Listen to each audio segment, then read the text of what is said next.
Hello and welcome back everyone to more Lilo and Stitch Trouble in Paradise. I'm Nintendo Gen 64 and today we're gonna go into Miley Beach. Or Weed Beach. Yeah. And contrary to popular belief, I'm not joined by Mama Club 2, I'm joined by Crystal Fisher. Oh, hello. You know, I was reading in the comment sections of one video that you and I would make a very entertaining duo, so let's see if we can do that today in Weed Beach. Well, now that you've said it, I think we have the bar's been set too high. I don't think we can do it anymore. Okay, alright, let's just give up and let's just give up and just kind of just be lame, and you know that'll be enough. Now, do you like this level? What do you think of this level? I like this level.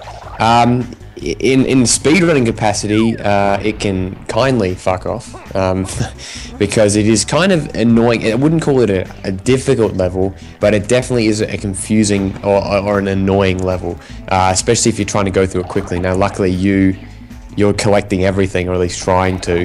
Well, you know you are. You're succeeding so far, or other than the fact that you just got hit. But so you probably won't have as much trouble. But if you're trying to speed through this level, it's pretty difficult. There's little things like that, what you just saw there, and like enemies hiding behind places, and of course the game's worst enemies and most glitchy enemies, which are those piranha plant-esque things, don't help you be able to do this easy. It's probably easy to kill them as Stitch because you've got that special ability. Yeah, I was gonna say, we're playing as Stitch again, and the Stitch levels are a lot better. Yeah, I was gonna say, it's been made very public.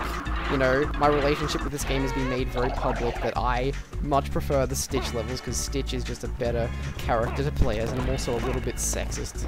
And obviously, that's the real reason. Stop trying to beat around the bush. Like, that's the real reason. It's got nothing to do with the gameplay mechanics. It's basically. Yeah. I also like it how he spins like Crash Bandicoot. Yeah. This is the more Crash Bandicoot esque gameplay here. The other one's more of a Barbie girl adventure play, you know, or maybe even liken it to that actual Barbie game. Seriously, you know that Barbie game that the Stick Kid and Lilo Bandicoot 93 did a speedrun of once. Oh yeah, that game, yeah. Which is terrible.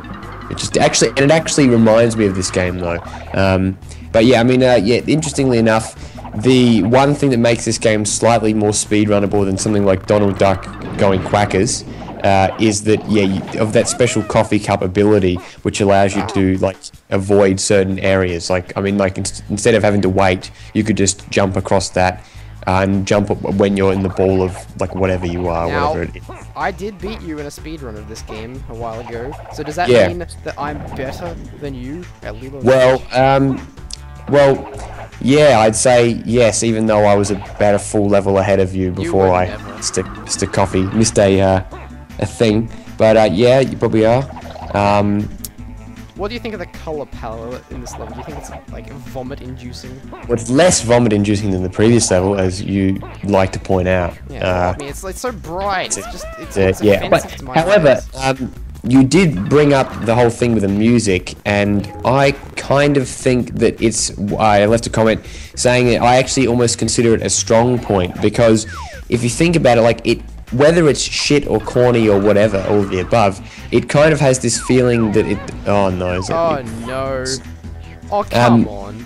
It kind of leaves this feeling, at least in my opinion, where it's like it suits the game. You know, it's maybe it suits the game, but it doesn't make it sound any better. You know, it's cheery and it's goofy, and it's for 6-year-old children that like the movie. It's not like there's anything to really appreciate melodically or chordally or MIDI instrumentally, a la Crash Spyro and Ape Escape. Yeah, no, I guess it fits the game, but still, it's not gonna make me go out and buy Lilo and Stitch Trouble in Paradise. No, but if they want to make a game that feels like Lilo and Stitch Trouble in Paradise, oh come on, you can jump. Look at that. If you want to make a game that is like Lilo and Stitch with the music, then they did a decent job with the ukulele sounds and whatever. No, the best music in the game is the stuff on the main menu screen, like the Hound Dog ripoff and that other thing that is. Oh yeah, that sounds good actually. The options menu, secret tracks, you know, like. Good stuff. Unlike you, I'm getting every single coffee cup in the game. Well, yeah, thanks to Mr. Ratchet5 for actually giving me a save file that had 100 for every level, because I didn't actually do that in my LP. That's right. So. I know. I remember like the troubles you had trying to like Because you had to face playing back up to the end of the game and getting all the stuff again. Because if you don't get it, something happens. Basically, yes. I don't know what happens, but something. That was Miley Beach. Well, you know, Max was here. He'd make another comment about how it sounds like Miley. before this part, there was no connection between Malie and me. Marley. Yeah, Malie. Maybe we're pronouncing it wrong. Maybe it's Miley Beach. Maybe it's Richard Meadley Beach. Anyway, we'll see you in the next part. Goodbye.